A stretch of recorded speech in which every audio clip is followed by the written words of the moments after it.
Estás escuchando La Bitácora del Pastor, el chat, el lugar donde la vida y las experiencias se convierten en páginas de un viaje infinito por la fe, la teología y la espiritualidad. Acompáñanos y sube a bordo con Mario Medina. Bienvenidos a la Bitácora del Pastor, el chat. Yo soy Mario Medina y ya estamos transmitiendo totalmente en vivo a través de 4 plataformas. Estamos en YouTube, en Facebook, en Instagram y en TikTok. Y les damos la bienvenida gracias a todos los Vita Escuchas que ya se están uniendo desde muy temprano a la transmisión. Eduardo manda saludos. Holly Polafox dice, ¿qué hubole pastor? ¿Qué hubole? Y Beret dice, 2 en una semana. Excelente, así es, porque el otro solamente fue reposición de lo que pues no se pudo grabar la ocasión pasada. Sean bienvenidos a este espacio de reflexión y de entretenimiento y espero que se la pasen muy bien en esta noche. Es el 11º capítulo de la Bitácora del Pastor, que ya saben que después estará disponible en YouTube, en Spotify y en demás plataformas de podcast habidas y por haber. Pues muy bien, vamos a dar inicio en esta noche a un tema que yo no había visto los comentarios que habían puesto en el post de Facebook en el cual anuncié cuál es el título del día de hoy. Y ya después me metí a ver y bueno, sí causó revuelo.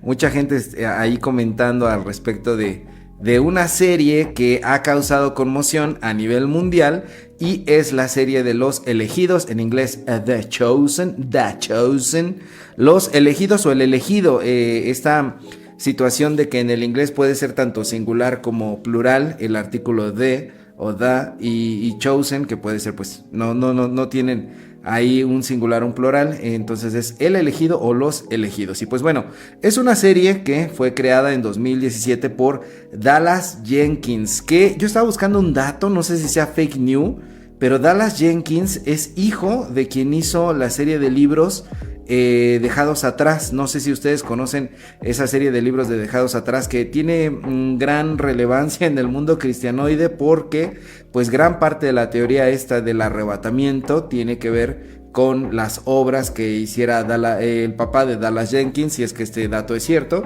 Y pues así como Dante Alighieri en algún momento con su Divina Comedia contribuyó a que los cristianos nos formáramos una idea al respecto del infierno, también pues el papá de Dallas Jenkins, pues con la serie de libros de Dejados Atrás, pues también creó toda una expectativa al respecto de cómo sería la segunda venida de Cristo y cómo sería esta cuestión del arrebatamiento de los que no se van con el Señor Jesús porque les faltaba algo. Y pues bueno, es como una serie de libros ahí medio de terror, de la cual también se han hecho adaptaciones cinematográficas y de las cuales también han hecho parodias. Por ejemplo, en Los Simpson hay una parodia al respecto de la película de Dejados Atrás, que algún día la familia va a ver esta película y pues se aterrorizan, ¿no? Porque parece una teoría de terror realmente. Y pues bueno, si esto es cierto, Dallas Jenkins es hijo de quien fuera creador de estos libros y pues bueno, él escribió y creó una serie en 2017, que es la serie de Los Elegidos, de Chosen, y pues es el director y el que lleva la orquesta de esta serie televisiva y es también co-guionista. Tiene 5 temporadas hasta la fecha, se está estrenando la 5ª temporada en las pantallas grandes de todo el mundo, en los cines, que desde la 4ª temporada tomaron como esta estrategia de estrenar algunos de los primeros capítulos en las salas cinematográficas y ya después ellos tienen su propia plataforma de streaming, pero también lo puedes ver en Amazon Prime o en Netflix, ¿no?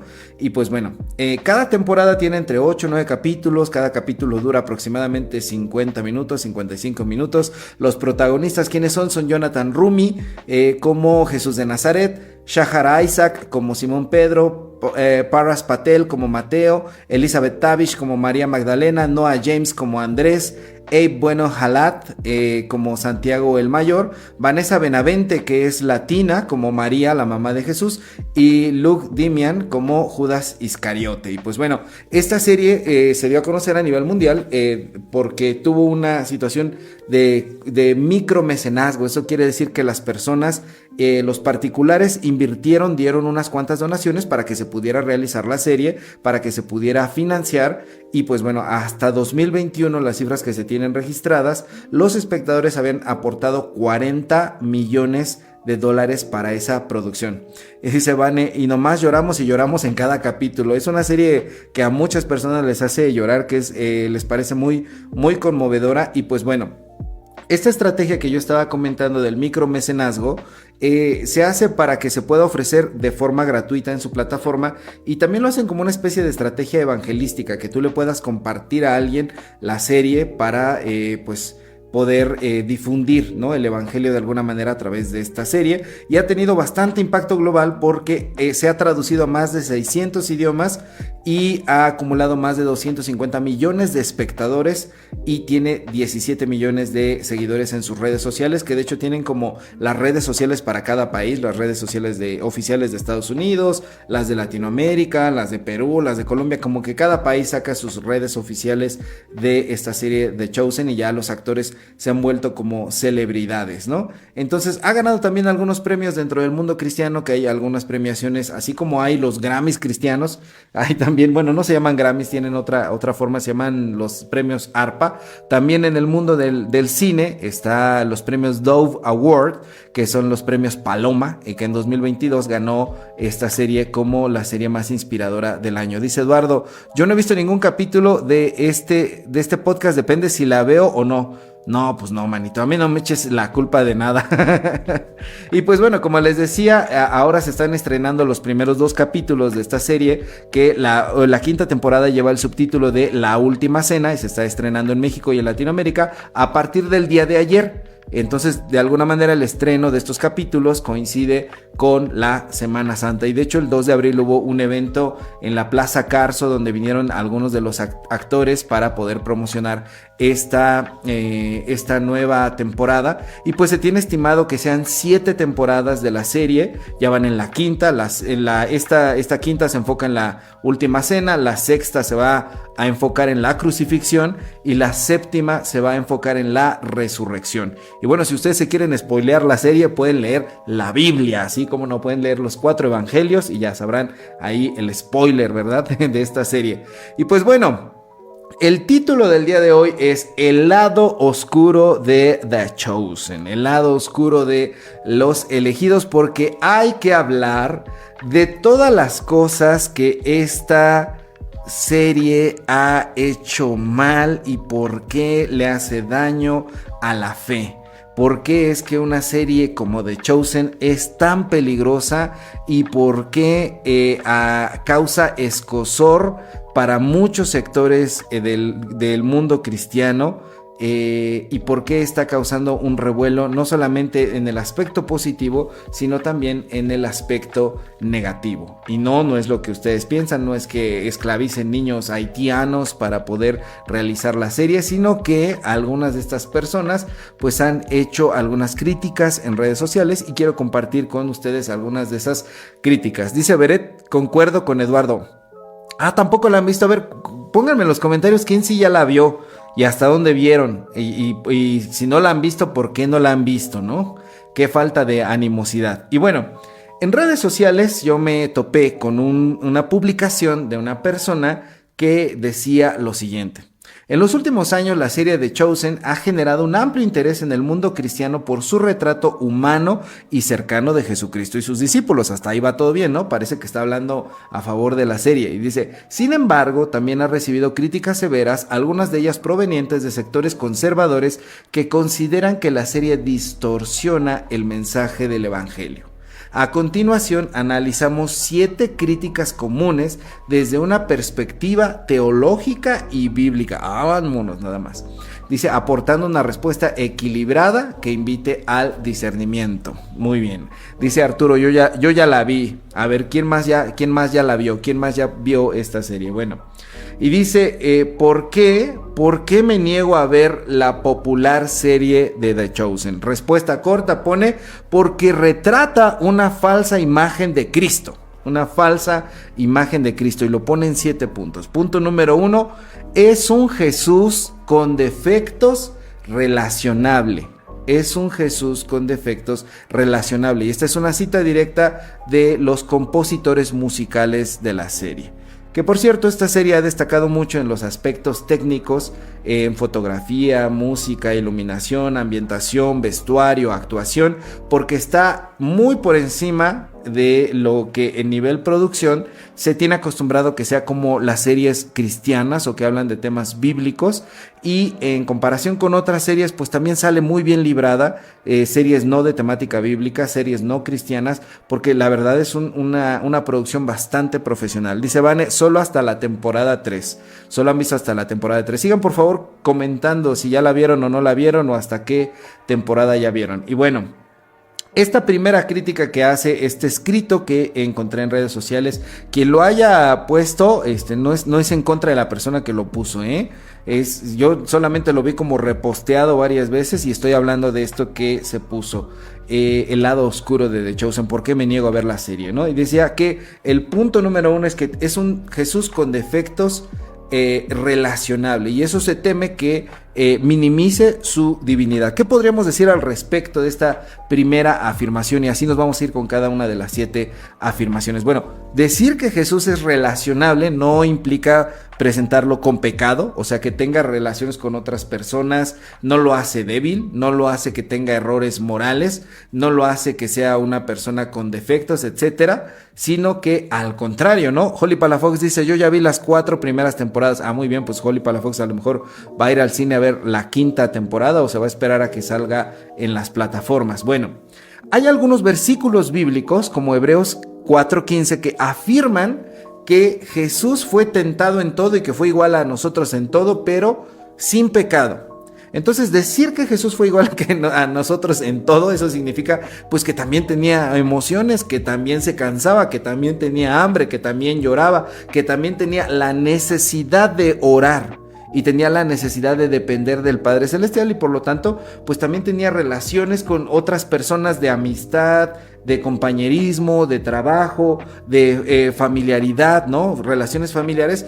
Y como todos aquellos que somos seres humanos, a menos de que alguno de ustedes Vita escuchas diga, no, sabes que yo vengo de Marte, yo tengo otro tipo de composición orgánica, social, pues bueno, todos los que somos seres humanos sabemos que las relaciones con otras personas cuestan trabajo y que son difíciles y que va a haber problemas. Dice Alejandro Hernández, seguramente sí, por su parte humana. Exacto, o sea, quien es humano sabe que las relaciones humanas cuestan trabajo. Cuando por ejemplo tú te acercas a cualquier grupo de trabajo o de estudios o de vecinos, uno desearía que las cosas fueran para bien, pero no siempre van para bien, ¿verdad? A veces eso es muy difícil relacionarse con los otros, porque por muy buena persona que seas, dice por ahí un dicho que nadie es monedita de oro para caerle bien a todos, así que incluso en los evangelios vemos cómo Jesús pues no le caía bien a todos y que la relación incluso con su mismo grupo cercano era difícil de poder llevar a cabo. A veces nos imaginamos a un Jesús demasiado acartonado que sin defecto, que no puede actuar en lo que nosotros creeríamos que es algo pues no digno de su divinidad, ¿no? Entonces, el hecho de que Jesús sea relacionable no lo hace defectuoso, sino que lo hace verdaderamente humano, como estábamos hablando un poquito el día que hicimos la transmisión, ¿verdad? Para reponer la que salió mal, pues no sé, o sea, Jesús hacía preguntas, Jesús se reía, Jesús iba al baño, Jesús mostraba su vulnerabilidad, ¿no? Entonces, eso no hace, poner a Jesús como un ser relacional no le quita su divinidad, sino que nos hace comprender el milagro de la encarnación. Qué tan profunda fue la encarnación, que fue a nosotros igual en todo. Entonces, el hecho de poner a un Jesús relacionable, al contrario de ser un insulto a Jesús, es una exaltación al milagro de la encarnación. El segundo punto que dice este escrito acerca de por qué no ve la serie de The Chosen es un Jesús que transgrede, peca. En el especial de Navidad, porque por cierto ha tenido como algunos capítulos especiales, en el especial de Navidad, José, el papá de Jesús, le dice después de encontrarlo en el templo, que de eso se trata, de la infancia de Jesús, ¿no? Y le dice, ¿qué harás para compensar por tu transgresión? Y entonces esta persona que escribió esta crítica dice, aquí en la serie de The Chosen, Jesús comete una transgresión porque su papá le dice, ¿qué harás para compensar tu transgresión? Bueno, en la escena no se está mostrando a Jesús pecando, ni se asevera que Jesús peque. Lo que se está diciendo es que el papá de Jesús, José, desde su entendimiento humano, desde su comprensión limitada, dice que Jesús cometió una transgresión. Vemos, por ejemplo, un caso similar en Lucas 2:48. María, la mamá de Jesús, se acerca y le dice: ¿por qué nos has hecho esto? Tu papá y yo hemos estado buscándote angustiados. Es decir, en este episodio en el cual Jesús se pierde en la infancia, se va de sus papás, María también tiene un comprendimiento de que esto que está ocurriendo, pues es algo que Jesús cometió contra ellos, ¿no? ¿Por qué nos has hecho esto? Te estamos buscando de manera angustiada. Pero María pues está hablando desde la exaltación que tiene en ese momento por el haber perdido a su hijo, el susto, lo que debe sentir una mamá. Yo no soy mamá, pero lo que debe de sentir su mamá de haber perdido a Jesús, ¿no? Entonces el texto nos aclara que Jesús no había pecado, sino que estaba en los asuntos de su padre. Se nos dice que ahí está, y de repente pues ahí Jesús dice el hecho de que era necesario que estuviera en los asuntos de mi padre. Hace poco yo prediqué sobre ese texto y decía, incluso si Jesús lo dice como adolescente, eso no lo hace imperfecto. Ustedes saben que cuando los chamacos llegan a la adolescencia, pues se hacen totalmente rebeldes, y sus héroes, que eran sus papás, ahora son sus villanos, sus enemigos, y hay un choque. Y si Jesús fue igual a nosotros en el proceso, esto no es solamente dentro de la biología, sino también desde la psicología, y procesos similares debió haber enfrentado Jesús durante la adolescencia, y esto no lo hace ni imperfecto ni pecador, sino que lo hace humano, totalmente humano, aunque a algunos les cueste trabajo imaginarse a Jesús de esa manera, ¿no? Incluso vemos en otras ocasiones que familiares de Jesús en el evangelio no lo comprenden, piensan que está endemoniado, piensan que está loco, hay una tensión familiar, hay líderes fuera de la familia que no entienden lo que Jesús está haciendo porque les parece demasiado transgresor, les parece que está rompiendo la ley, les parece que está quebrantando el sábado, les parece que está haciendo muchas cosas que en realidad Jesucristo lo único que está haciendo es poner el verdadero significado de la ley de Dios y no al revés. Aunque los otros desde su humanidad digan que Jesús se está equivocando y lo llegan a llamar incluso blasfemo por decir que es hijo de Dios y hacerse igual a Dios, eso no hace que Jesús transgreda. Entonces esa frase de José en el especial de Navidad que esta persona refiere, pues simple y sencillamente es parte de lo mismo. Desde la comprensión humana, algunos vieron esas faltas en Jesús, que no necesariamente hace que sean faltas en sí mismas. El punto número 3 que esta persona describe es: muchas veces a lo largo de la serie Jesús parece confundido, como si no supiera qué hacer. Por ejemplo, Juan el Bautista lo corrige diciéndole: pareces no estar preparado para entrar en detalles sobre muchas cosas. Y a María Jesús le dice: no me alabes hasta después, por si acaso me equivoco. Bueno, esta situación da a entender pues para algunos que Jesús está perdido, que Jesús está desorientado, y algunos conciben a un Jesús como una especie de Terminator, ¿no? Que desde que inició su misión, desde que era bebé, es más, estaba como programado como para poder decir crucifixión, crucifixión, o para poder hacer como el papel que Jesús tenía para venir aquí a la tierra, como que ya lo sabía incluso en el vientre de María, ¿no? No se dan cuenta de que Jesús forma parte de la humanidad, y dice la escritura, es más, en Lucas 2:52, que Jesús crecía en sabiduría. Es decir, cuando la Biblia dice que Jesús crecía, quiere decir que es parte de este proceso de descubrimiento. No lo sabe todo.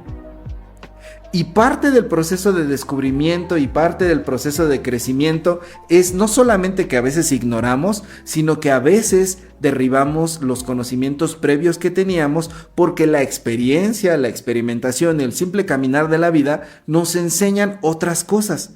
Entonces, sí, Jesús no sabía todas las cosas, y puede que en algún momento Jesús también no supiera hacia dónde ir, sino que lo entendió y lo descubrió hasta después. Yo no sé hasta cuándo dentro de las iglesias va a perdurar este tipo de entendimiento de que Jesús sabía todo ya de antemano, que Jesús ya sabía todo de manera pues premeditada, porque entonces no era humano, solamente estaba jugando a ser humano, fingiendo ser humano, estaba viéndonos la cara de tontos a todos. Pero Jesús no fue de esa manera. Jesús se desarrolla en el crecimiento de su humanidad. E incluso, como hemos dicho aquí, el tan referido himno de Filipenses 2 dice que se despoja de toda su gloria. Eso implica que dentro de su humanidad comienza a experimentar la revelación progresiva de Dios. ¿Qué quiere decir la revelación progresiva de Dios? Que todo ser humano, todo pueblo, toda nación, a nivel global, a nivel social y a nivel individual, va descubriendo poco a poco quién es Dios. Y vamos puliendo nuestra imagen. Por ejemplo, en el texto bíblico lo podemos atestiguar. Si ustedes leen el Antiguo Testamento, se pueden dar cuenta cómo en los primeros textos las sociedades que están retratadas en el Antiguo Testamento tienen un pensamiento bastante tribal, bastante guerrero, bastante bélico. Se refieren a Dios como Jehová de los ejércitos y piensan que su Dios es superior a los otros dioses y que entonces el Dios Jehová o Yahvé tiene que derrotar y tiene que matar a las otras naciones para poder hacerse de un nombre. Pero conforme vamos avanzando en los textos bíblicos, vemos cómo llega el tiempo de los profetas, y en los profetas, por ejemplo, comienzan a hablar ya no de un tribalismo, de que Dios está solamente con un pueblo, sino que comienzan a hablar de la gloria, la gracia y el amor universal hacia todos los seres humanos y hacia todas las naciones. De forma que profetas como por ejemplo Isaías dicen que Dios va a reunir de todas las naciones a sus escogidos. Y eso, para cuando llega Jesucristo, para cuando llegan los apóstoles, esta revelación progresiva de quién es Dios se va desvelando de una manera mucho más clara. Ahora entendemos que Dios no le quiere hacer la guerra a una nación, a menos de que seas de una corriente interpretativa bastante dañina y dudosa. Y si eres de esos, sal de ahí, por favor. Ese no es el evangelio. Y entonces pues entendemos ahora que la gracia y el amor de Dios fue universal, pero podemos atestiguar dentro del texto bíblico que esto se fue dando a conocer poco a poco. Y de la misma manera, en nuestras historias personales, los pensamientos que tenemos hoy, yo espero, no sean los mismos que hace 10 años de lo que creemos acerca de Dios. Aquel que en 10 años no ha transformado nada, lo que sabía, lo que piensa acerca de Dios, es porque no le está invirtiendo tiempo en su comunión con Dios.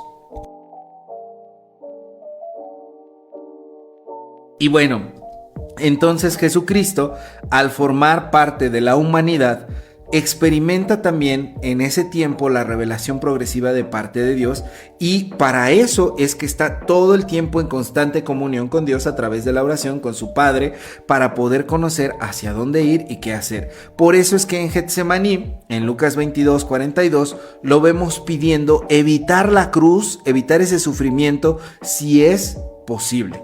Entonces, eso no hace indeciso a Jesús, eso no lo hace una persona confundida, lo hace una persona obediente que está descubriendo poco a poco quién es Dios. Entonces, ¿qué es lo que vemos en la serie? Pues simple y sencillamente una dramatización de ese proceso de revelación histórica que todos nosotros experimentamos, y en el hecho de afirmar que Jesucristo fue igual a todos nosotros, pero sin pecado, también está el hecho de que Él también experimentó pasar por este periodo de descubrimiento de Dios, de cuál es su voluntad y hacia dónde vamos. No es pecado, es simple y sencillamente el proceso de crecimiento dentro de la fe. Bueno, el cuarto punto. Dice este tratado en contra de The Chosen, dice, contiene frases populares de la nueva era insertadas sutilmente a lo largo de la serie como el amor es amor y sigue tu corazón. Doctrina totalmente anticristiana. Aquí lo que le preocupa a esta persona es que, pues, quizá The Chosen de fondo tiene una agenda progresista para poder hacer caer a todos en el tema woke, en el tema progresista, para hacer caer a todos en una situación ahí de maldad, ¿verdad? Que están viendo en los grupos progresistas de distintas ideologías a lo largo y ancho de la sociedad. Pero bueno, no hay evidencia consistente de que estas frases formen parte del discurso de Jesús dentro de la serie. Quizá haya algunas frases populares de algunos personajes como romanos, fariseos e incluso algunos discípulos que hacen referencia a este tipo de frases, pero aún sí hay frases similares a estos Pues es una serie, no es un tratado doctrinal, no es un escrito doctrinal, tampoco está diciendo que aprueba las doctrinas de la nueva era. De hecho, a veces The Chosen es bastante evangélico.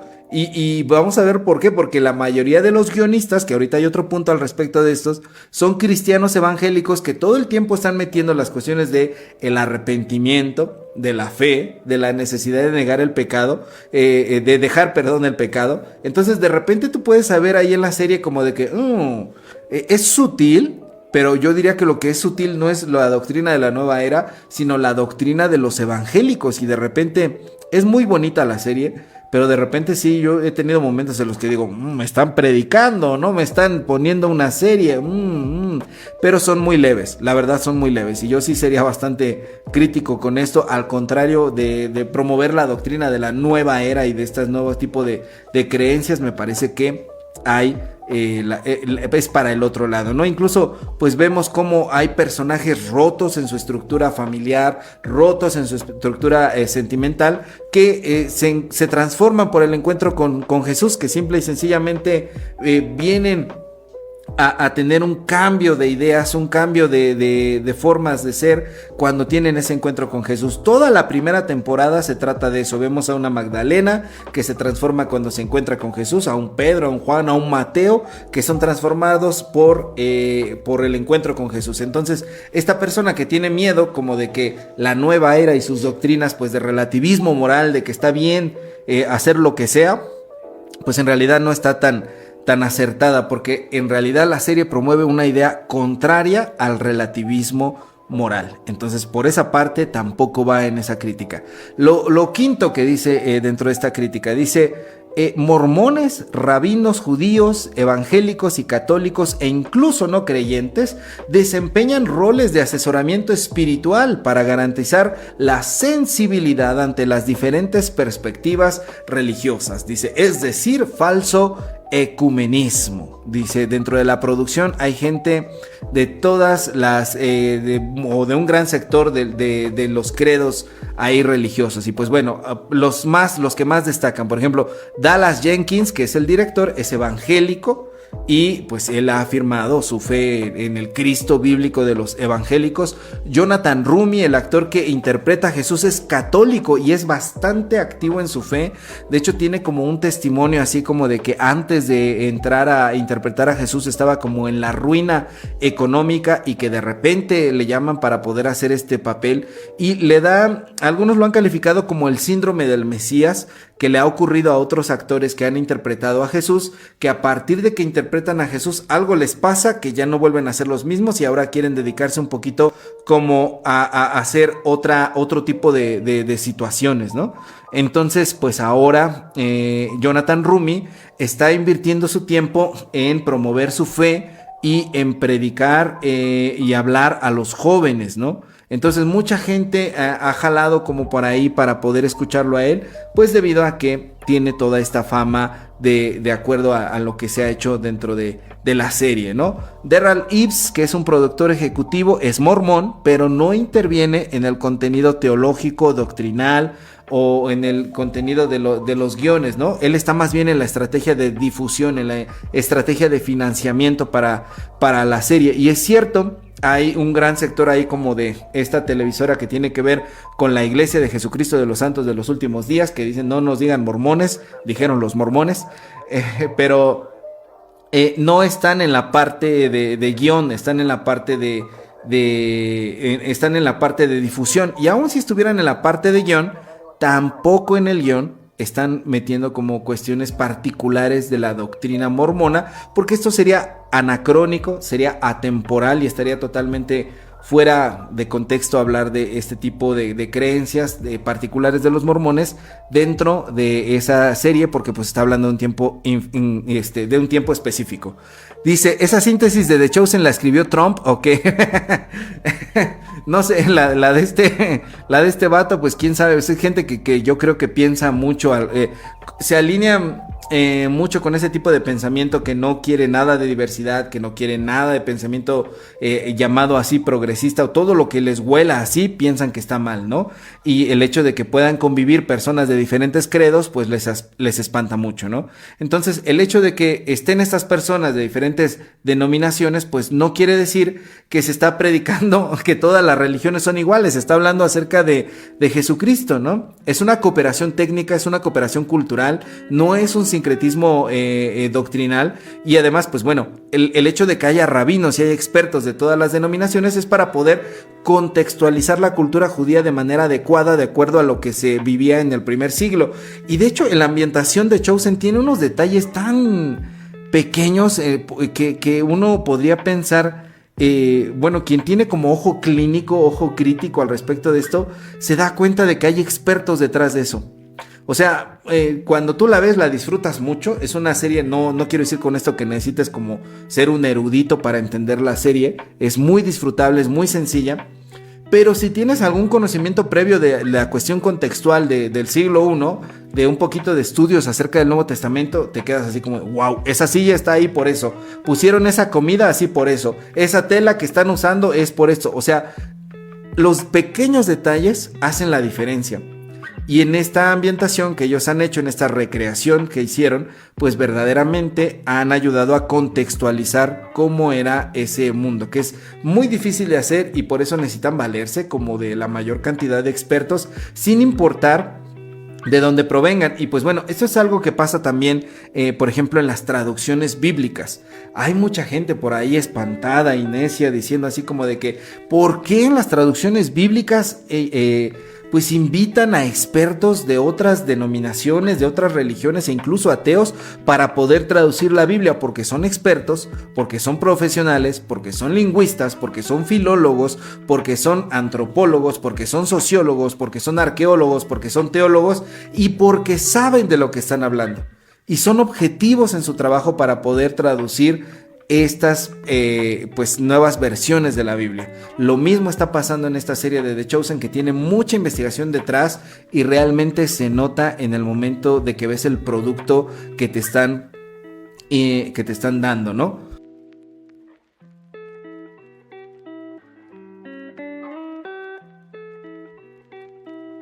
Y pues bueno, el ecumenismo, mucha gente le tiene miedo, ya hemos hablado de eso aquí en este espacio, pero el ecumenismo verdadero pues no es renunciar a tu fe e integrar una mega religión del anticristo, sino que el ecumenismo verdadero es buscar la unidad en lo esencial. Y Jesús mismo oró por la unidad de sus seguidores en Juan 17, en el versículo 21 decía: Padre, que ellos sean uno como tú y yo somos uno, para que el mundo crea que tú me enviaste. El propósito de Jesús en su última oración fue que algún día pudiéramos comprendernos como hermanos, ¿no?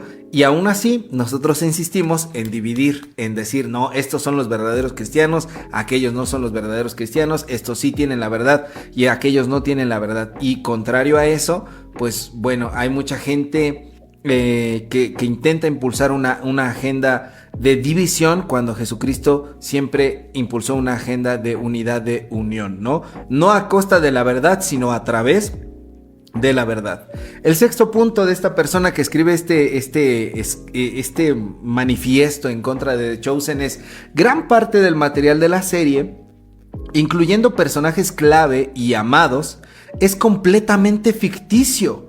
No se encuentra en las narrativas de los evangelios. Yo entiendo que todos los creadores de cine tienen licencia artística, pero cuando esa licencia crea tanto contenido extrabíblico de una supuesta narrativa bíblica, simplemente te estás enamorando de algo que no es bíblico, porque no es bíblico, porque es una serie. Exactamente, entonces empieza diciendo: yo entiendo que no, pues no entiendes, manito, no entiendes absolutamente nada, no entiendes lo que se llama la licencia poética, no entiendes además que el hecho de que estén investigando tanto todo esto, las cosas que crean alrededor de The Chosen precisamente, pues tienen que ver un poco como incongruencia con esto. O sea, no van a crear un personaje como que de repente bajó de una estrella un extraterrestre y empezaron a echar rayos láser y viajó Marty McFly en el DeLorean para volver al pasado y evitar la muerte de Jesús. No son ese tipo de invenciones o de historias creadas.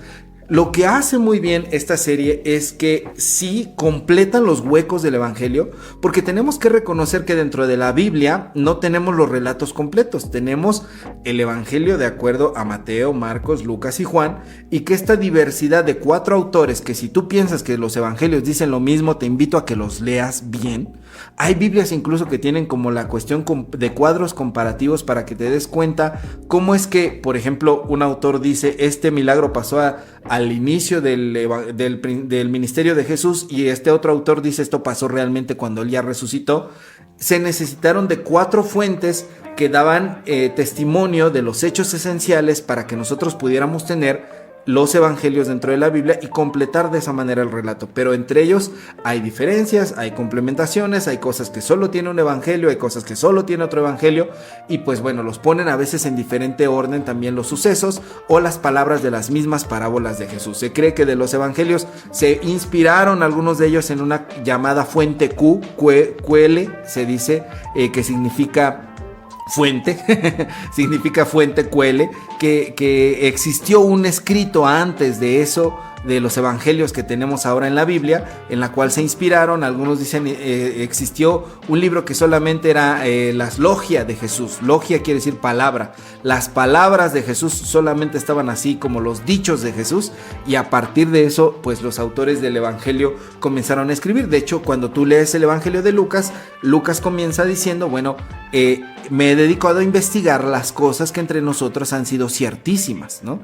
Para poder ponerlas por orden, porque ya muchos lo han intentado, y escribe 2 cosas, escribe su evangelio y escribe el libro de los Hechos. Como te conté en el primer tratado, excelentísimo Teófilo, ahora te quiero decir por qué, cómo continúa la historia. No todos los autores del evangelio investigaron. Algunos expertos dicen, ay, aquí como que nada más copió y pegó, ¿no? Como que era el ChatGPT de la época, como que era control C, control V para pegar. Algunos autores dicen, aquí nada más pegó, ¿no?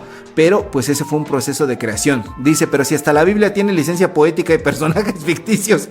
Sí, exactamente. Bueno, ese es otro tema, pero sí, efectivamente hay algunos personajes dentro de la Biblia que dicen, estas historias no pasaron, estas historias son como novelas. Y pues bueno, aquí antes de que se desgarren las vestiduras, ¿cómo? Ahorita no vamos a decir cuáles, quizá en algún momento hablemos de esos. Pero pues sí, la Biblia tiene algunos materiales así, ¿no? Entonces, los evangelios hicieron ese trabajo de construcción para que nosotros podamos tenerlo el día de hoy. Y pues bueno, ya después a través del copiado, algunas frases se agregaron. Ninguna de estas frases rompe lo que nosotros creemos doctrinalmente, etcétera, ¿no? Eso es algo que pues se hizo porque los copistas copiaban tanto algo que de repente decían, ay, aquí como que le falta algo, entonces lo agregaban, y como no había mucho papel, en los mismos espacios chiquitos ponían sus notas, y otro copista veía y decía, ay, yo creo que esto también va dentro del texto, y lo agregaba y ya. Pero tenemos varios manuscritos a través de los cuales podemos ver cuáles en esencia hacia atrás podrían ser las versiones más cercanas a lo que tenemos, y la verdad es que no difieren tanto, ¿no? No difieren tanto acerca de lo que tenemos. Dice, a ver, por aquí me perdí 2. Core Casas, rellenar los huecos en las historias bíblicas es una práctica muy judía. Ellos lo llamaban midrash. Trata de llenar huecos para resolver aparentes contradicciones, pero sin alterar la narrativa original ni el resultado. Efectivamente, los midrash son los midrash son unos comentarios novelados, ¿no? Entonces, para cuando había cosas que no se entendían, los rabinos lo que hacían era escribir algunas de estas historias para completar y para poder entender muchísimo más lo que se decía. Entonces de esa manera hay historias como Lilith, hay historias como complementarias, qué pasó después con Caín, etcétera, que nos hacen entender que de alguna manera poder interpretar a través de agregar otras pequeñas historias. En algún momento en la Liga de Jóvenes, en la iglesia anterior en la que yo estaba, en Ixtlalpan, Estado de México, hicimos un ejercicio de inventar nuestros propios midrash para poder entender un poquito a Jesús, ¿no? Nosotros poder escribir historias complementarias, historias secundarias, que serían como ahora se dice en los videojuegos, son side quest, y en las series spin-off, son los spin-off, digamos, para poder entender la serie principal, ¿no? Entonces es cierto, los rabinos judíos hacían esto. Dice Abigail, ¿cómo que la Biblia tiene personajes ficticios? Un episodio acerca de eso estaría pro. Sí, la Biblia tiene personajes ficticios, libros enteros ficticios, no nada más personajes. Ahora, eso no le quita que sea palabra de Dios.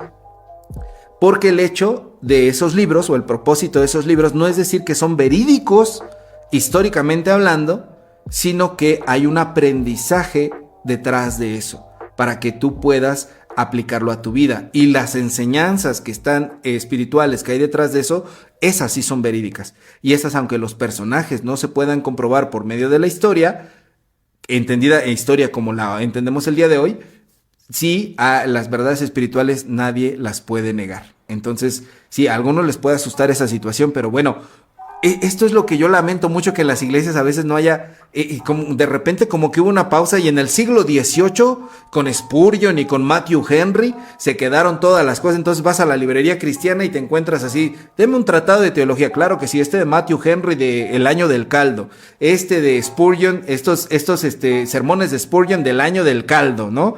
Y de repente como que en el siglo XIX, XX y XXI no pasó nada y eso está prohibido. No, eso no lo toques, no les enseñes nada acerca de estos nuevos descubrimientos.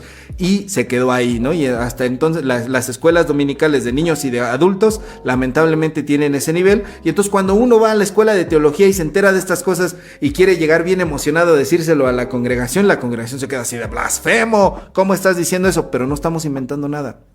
Los verdaderos expertos de la Biblia saben que esto es cierto. Dice Abigail, increíble. Pues sí, es una buena recomendación, Abigail. Qué bueno que lo mencionas. Dice Dan Herrera, eres tan sabio, tú más guapo. Tú eres más sabio, Dan Herrera. Ya llegué, saludos, bienvenido, Dan. Qué bueno que ya estás acá. Bueno, entonces decíamos que esta práctica de agregar cuestiones extrabíblicas es muy común. Y algo que tiene en particular la serie que hace muy bien es que esas historias las agrega de una manera muy orgánica, y que además de eso, lo que hace también la serie es que acomoda las historias. Muchas de esas historias están acomodadas no como están en la Biblia, sino que están acomodadas de distinta manera para que encajen y tengan un peso dramático, y para que cuando ocurran ciertas cosas que son como el hilo conductor de los evangelios, digamos, todo lo demás es como el lore, el relleno, ¿no? De todo esto de la serie y de la historia de Jesús, como para que en el momento en el que pasa, ¡pum!, cuaja, ¿no? Por ejemplo, recuerdo aquí hay un personaje que está llorando debajo de un árbol porque le está yendo muy mal. Y en algún momento, cuando Jesucristo lo llama, que en los evangelios ocurre como al principio del evangelio, y le dice, te vi debajo del árbol, y le dice, ahora creo, maestro. Y entonces le dice, porque te vi debajo del árbol, creíste, verás cosas mucho mayores que estas. Bueno, en la serie lo ponen, el personaje tiene un montón de problemas personales, tiene un montón de problemas muy fuertes, y está debajo de un árbol llorando y reclamándole a Dios y diciéndole a Dios y pidiéndole a Dios. Y entonces Jesús se acerca después de un largo episodio y le dice, te vi llorando debajo del árbol. Entonces el personaje siente así como de que Dios vio mi llanto en medio de mi soledad, Dios me vio, ahora creo. Y Jesús le dice, porque te vi llorando debajo del árbol, ¿crees?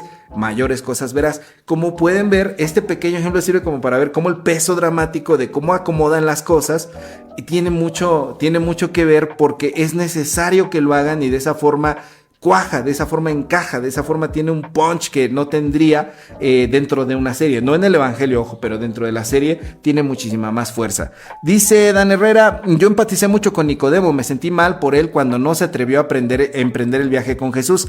Esa historia de Nicodemo, todo como la plantean, que es extrabíblico, ponen como las partes clave, pues también funciona para precisamente lo que estamos diciendo. Entonces, pues sí, o sea, los mismos evangelios lo hacen, The Chosen lo hace, y son una herramienta visual, son una herramienta narrativa. Los personajes que se inventan, pues son como para construir el contexto dramático, ¿no? Y pues bueno, o sea, muchos sermones, a veces utilizamos ese recurso, los sermones narrativos, por ejemplo, el sermón narrativo es una técnica para dar el sermón en la cual tú utilizas, te metes en la mente del personaje y comienzas a imaginar cómo lo hubiera sentido él de acuerdo a los datos que tienes disponibles, y entonces tratas de dar a entender el mensaje principal, personificando un discurso, metiéndote en la mente del personaje del cual vas a hablar. Ese es un recurso que se utiliza también en la homilética, que ya dijimos es el arte de poder hacer sermones, ¿no? También en obras de teatro, en pinturas, en ilustraciones, en películas. Todo esto se trata de explorar explícitamente se trata de explorar lo que explícitamente la Biblia no dice. Y hay un método interpretativo también en la hermenéutica bíblica. La hermenéutica es la interpretación de la Biblia. La hermenéutica bíblica tiene un método que se llama el método de la sospecha. Hay que sospechar de todo de lo que lees, hay que hacer preguntas, ¿qué tal que esto no pasó así? Y otro método que se llama el llenar los huecos, que es lo que hemos estado hablando, ¿no? La Biblia dice esto, pero ¿qué es lo que no dice? Ah, no dice esto, ¿por qué no dice esto? Un ejemplo, el domingo prediqué acerca de Juan 8, de la mujer que es sorprendida en adulterio. El texto nunca dice que estuviera allí el hombre que también fue sorprendido en adulterio, ¿no? ¿Por qué? Eso no lo dice la Biblia. Entonces, llenar los huecos y hacerse preguntas nos permite llegar a respuestas mucho más interesantes y mucho más robustas. Entonces, de eso se trata la serie de The Chosen, ¿no? Entonces, también dice el Evangelio de Juan. Es más, en la parte bíblica, el Evangelio de Juan dice, también hay muchas otras cosas que el Señor Jesús hizo, las cuales no se escribieron. Pienso que si se escribieran, dice el evangelista, los libros no alcanzarían para ponerlas todas. Sin embargo, se han puesto estas para que ustedes crean en el nombre de Jesús. Entonces, también los mismos evangelios admiten que hay muchas cosas que no están escritas dentro de los evangelios, que podrían haber pasado, que pasaron y que no están registradas. Dice Dan Herrera, es bueno entonces llenar los huecos. No voy a caer, no me vas a sacar mi lado chimalhuacano, Dan Herrera, por mucho que tú y yo seamos chimalhuacanos. No empieces con albures. Hay niños presentes en este show de la bitácora del pastor. Entonces, lo importante es mantener la fidelidad a los hechos centrales del evangelio y darte la licencia de utilizar ficción, que no es una ficción sacada nada más así de la nada, sino que tiene una responsabilidad de investigación y de expertos detrás de esto que están siguiendo la tradición de interpretación de la Biblia, de llenar estas cosas, ¿no? Estoy hablando de hacer midrash, dice, sí, así le dicen ahora a los chavos. Ahorita vengo, mamá, voy a hacer midrash. No. Muy mal, Dan Herrera, muy mal. Y el séptimo punto es horario familiar, dice Eduardo García. Sí, es cierto, es horario familiar todavía es horario de Dios. Al ratito ya viene la hora fuerte, hasta el ratito. Dice el séptimo punto de este tratado en contra de The Chosen.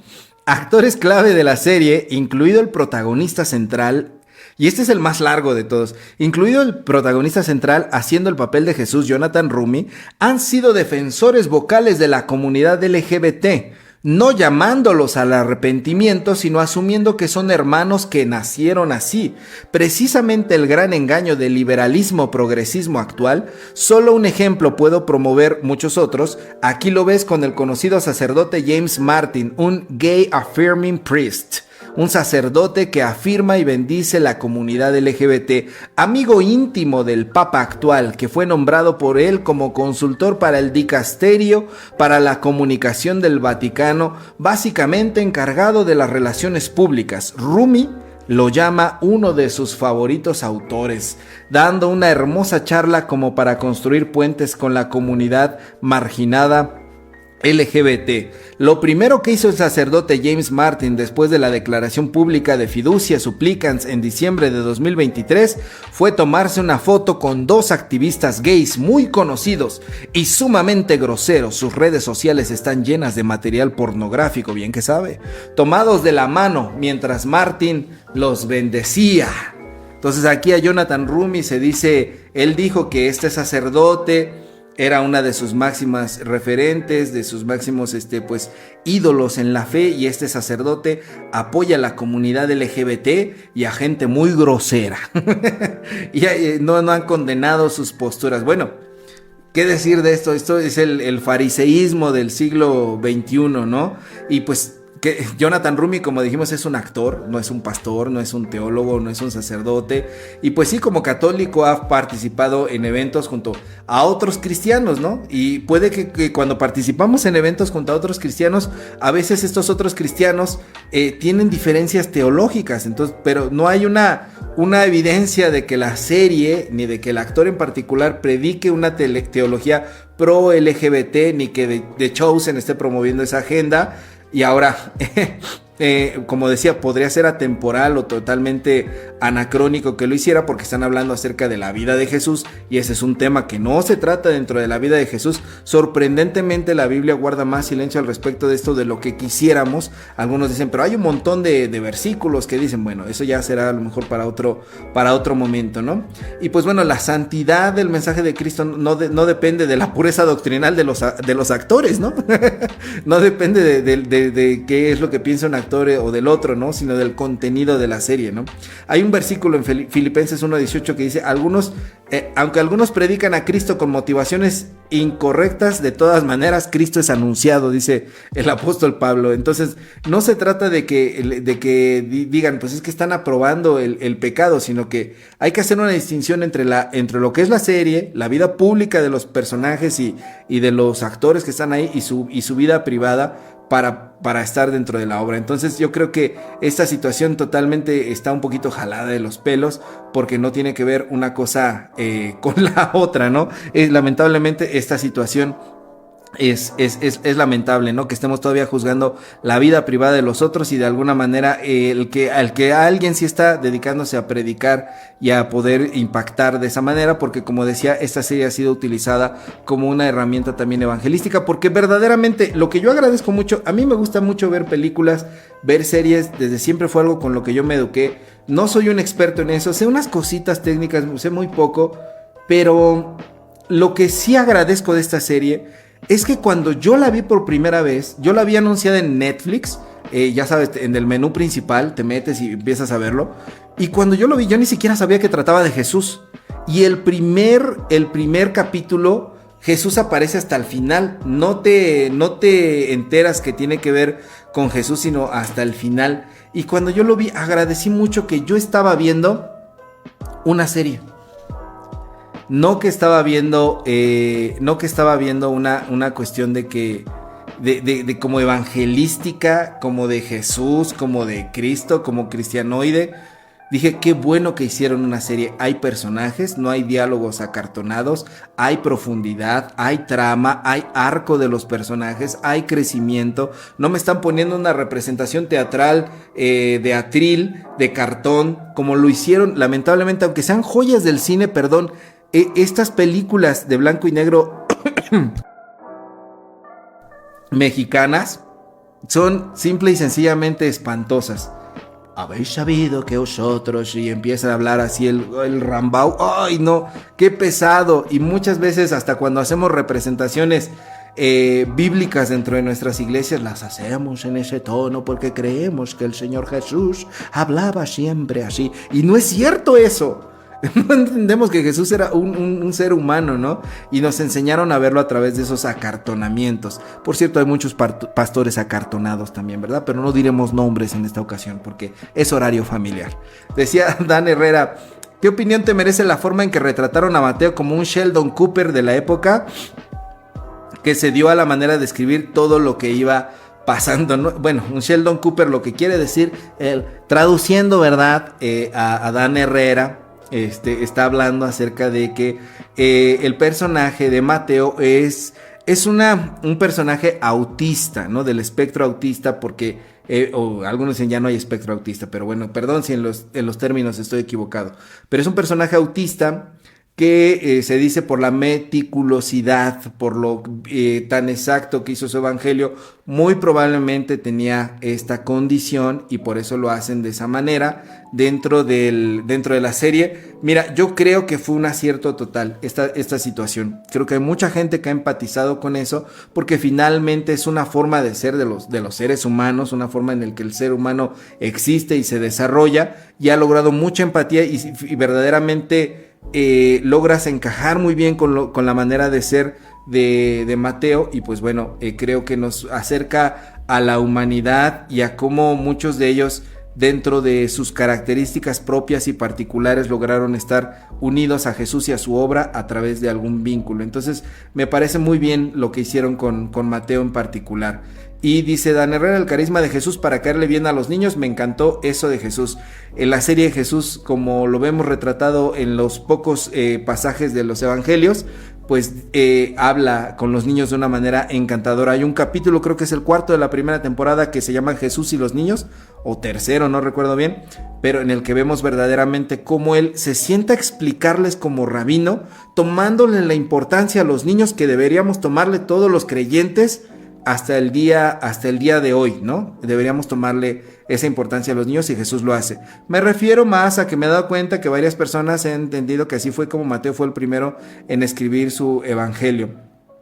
Pues no, o sea, sabemos que no fue Mateo el primero en escribir su evangelio, sabemos que el primer evangelio escrito es Marcos. Yo me parece que eso que comentas es una especulación bastante ociosa, pero bueno, o sea, probablemente Mateo escribió primero, probablemente Marcos, no, lo que sabemos, el primer evangelio escrito es Marcos, y eso que comentas, pues bueno, qué bueno que haya gente que haya reflexionado a ese respecto.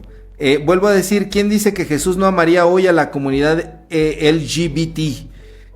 Pues mucha gente lo cree, lamentablemente, ¿no? Porque creen que el amor de Jesús está limitado, ¿no? O está condicionado a ser de cierta manera, ¿no? Dice Arturo, este compa es el juzgador puesto por Dios, ya me llevó la tostada. Muchos creen serlo de esa manera y creen que tener un espacio público es precisamente para poder ejercer un juicio contra los demás. Dice Magali, viva Cristo Rey y la comunidad LGBT. Acá ya salió la defensora, ¿verdad? De los derechos LGBT. Y dice Abigail, TQM Mateo de The Chosen, pues bueno, tendrá sus detractores, las personas que lo ven para bien. Yo creo que mientras una persona que es autista se haya identificado con él, pues bueno, es muy importante. Y sobre lo que decía Dan Herrera, pues bueno, habrá quien tenga tiempo para especular al respecto de esas cosas, ¿no?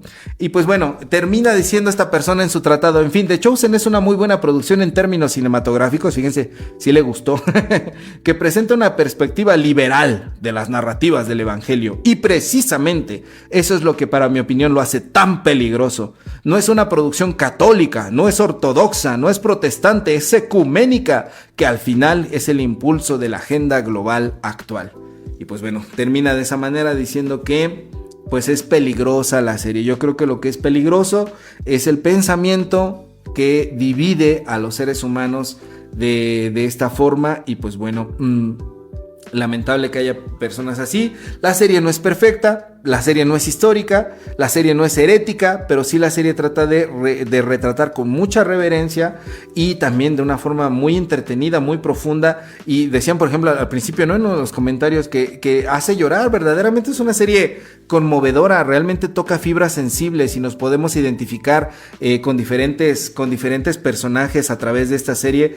Yo creo que eso es lo que me gustó. Cuando yo lo trabajé con mi grupo de adolescentes y de jóvenes, lo que hice fue eso. The Chosen, los elegidos somos nosotros, y esta serie trata de eso. ¿Con qué personaje te identificas tú? Este personaje tiene síndrome de impostor, este personaje ha traicionado a su familia, este personaje es perseguido por esto, este personaje está teniendo dudas al respecto de esto. ¿Cuál de estos elegidos eres tú? Y la idea detrás de esta serie es entender que Jesús elige a quien lo quiere seguir y que nos elige a ti y a mí, y que de esa manera también nosotros podemos formar parte de los elegidos de The Chosen, que no necesitas tener nada sobrenatural o especial para poder entrar al camino de Dios. Y bueno, la vida de los discípulos es precisamente a partir de donde se cuenta la historia de Jesús, que es un enfoque diferente. No es la vida de Jesús a partir de Jesús, sino la vida de Jesús a partir de sus elegidos.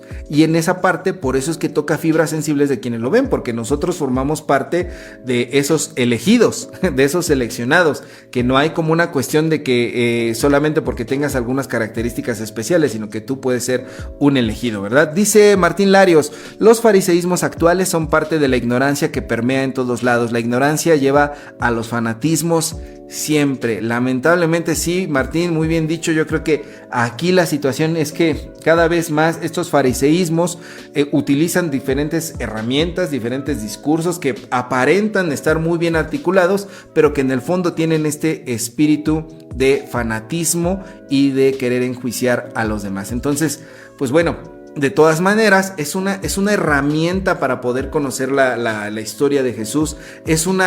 También es una serie para el entretenimiento, simple y sencillamente para eso. Si tú quieres hablar como la cuestión de tu vida espiritual y de tu crecimiento, pues bueno, déjate guiar por Dios, déjate guiar por el Espíritu Santo, déjate guiar por su palabra, estudia su palabra, conoce un poco más.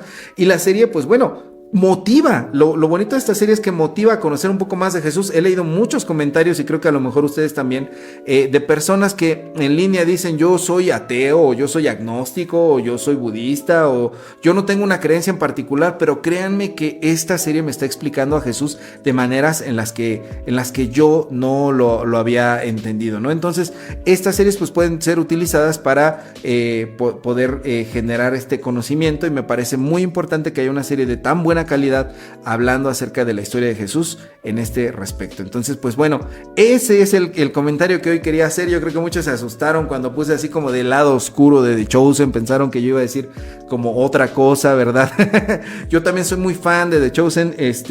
Vi las 3 primeras temporadas, la cuarta fui los primeros 2 capítulos a verlo y después ya no la vi porque no me metí a la plataforma oficial de The Chosen, pero pues bueno, ya va a estar disponible también en servicios de streaming, y pues bueno, ya viene la quinta temporada para que puedan conocer un poco más las aventuras del chavalón Jesús y sus compadres, ¿no? Para ver en qué termina esta serie de The Chosen, que lo importante no es que ya sepas el final de la historia. Mucha gente a veces te quiere decir, no, es que si te cuento, ya no vas a animarte, ¿verdad?, a querer experimentar eso. No, mentira. Tú puedes saber el final de algo, pero si alguien te cuenta bien las cosas, si alguien hace bien su trabajo, puedes sorprenderte muchísimo, a pesar de que ya sepas el final, porque lo importante no es en qué termina, qué es lo que pasa, lo importante es cómo te lo cuentan, lo importante es el sazón que le ponen. Entonces eso es maravilloso. Aunque ya sepamos la historia de Jesús, en la manera en la que nos lo cuentan descubrimos más cosas acerca de esto, ¿no? Decía Martín Larios, véanla, súper recomendada, de Chosen Team, exacto, súper recomendada. Y lo que a mí me gusta mucho es que tanto la gente como erudita, como los que no son muy versados en el asunto teológico bíblico, la están disfrutando, y qué bueno que tengamos un producto de esta calidad. Creo que era necesario una serie así para contar la historia de Jesús, que a veces se contaba desde otras perspectivas bastante más, como por tenerle tanta reverencia, a veces no se contaban estas cuestiones humanas, ¿no? Abigail Santos se ríe y dice Dan Herrera, es lo rico de los chismes, hay quienes los cuentan mejor. Así es, Dan Herrera, un experto en chismes. Cuando necesiten un chisme, por favor recurran a él, es un gran contador de chismes el Dan. Verdaderamente sabe todos los chismes eclesiásticos. Y pues bueno, hasta aquí llegamos el día de hoy. Muchas gracias por haber formado parte de este episodio de la Bitácora del Pastor, el chat. Saludar a todos los que se conectaron. Saludos, gracias Eduardo, gracias Holly Palafox, Beret, Vane, Arturo, Alejandro, Magali, Core Casas, el buen Dan, Abigail y Martín Larios. Muchísimas gracias a todos, son los que alcanzo a ver aquí, a todos los demás que no he mencionado. Muchísimas gracias por estar acá, siempre apoyando a la Bitácora del Pastor, el chat. Recuerden que Esto se queda en las plataformas, se queda aquí en Facebook, y después lo pasamos también a Spotify y a YouTube y a otras plataformas de podcast con edición, con musiquita, para que ustedes puedan escucharlo más a gusto, para que puedan hacerlo mientras hacen su quehacer, mientras están haciendo su trabajo, en formato de podcast, y que lo puedan ver y disfrutar y escuchar de otras maneras. Dice, saludos a los Vitalovers, dice Dan Herrera, sigan también a La Cebolla Podcast, sigan el podcast de Dan Herrera y de Core Casas, van a tener un debate muy interesante. Dan, ¿me puedes recordar cuál es el tema del debate en lo que está ahí? Dice Beret, gracias pastor, me animaré a ver la primera temporada, no prometo acabarla. Yo no le tenía ninguna ganas de ver a la serie, de verdad. Yo la vi en un momento en el que estaba aburrido y no sabía que era específicamente de Jesús. Pensaba que era como una serie histórica o algo así. No estaba muy enterado en ese momento acerca de que era de Jesús, pero verdaderamente vale la pena. Les digo, cuando yo lo compartí con los adolescentes de la iglesia, también hicimos un estudio bíblico, les compartí al respecto, ¿no? Eso es especial, ¿no? Que te lo expliquen es aún más bonito, ¿no? Decía por aquí Magali Navidad, pido un aplauso especial para el primer capítulo, que es el único que he visto, pero qué bonito estaba, Dios mío. Sí, el primer capítulo es esencial para poder entenderlo, es muy, muy bello. Dan Herrera dice que el debate que van a tener ahí en La Cebolla Podcast es la última cena de Jesús, ¿fue un Seder de Pesaj? Ese es el tema, o sea que si fue una ceremonia, o sea, que traducido es, porque a estos judaizantes les encanta utilizar estos términos, que si la última cena de Jesús fue parte de las ceremonias de Pascua, una de las ceremonias de Pascua en especial que se hacen en ese momento, ¿no? Que tiene como un proceso de varios brindis o varias copas que se toman de vino, etcétera. Entonces van a discutir si sí fue un Seder de Pesaj o no. Core contra Dan Herrera, entonces va a estar interesante ese tema. Y yo espero que Core Casas humille públicamente a Dan Herrera para que por fin ya cese su carrera de podcaster y que Core Casas se alce como el máximo podcaster judaizante, ¿verdad? Que hay los buenos amigos de La Cebolla Podcast. Bueno, pues que lo pasen muy bien, que tengan bonita noche. Yo soy Mario Medina y esto fue la Bitácora del Pastor Chat. El chat, nos vemos en la siguiente. Hasta la próxima, el próximo viernes, que es viernes de crucifixión. Sí, va a haber emisión de la Bitácora del Pastor, el chat. Nos vemos en la siguiente. Bye, bye. Esto fue la Bitácora del Pastor, el chat. Hoy escribimos una página más de este viaje infinito por la fe, la teología y la espiritualidad. Síguenos en Facebook, Spotify y YouTube para continuar explorando juntos. Y recuerda, cada paso en este viaje es una historia digna de ser contada. Hasta la próxima.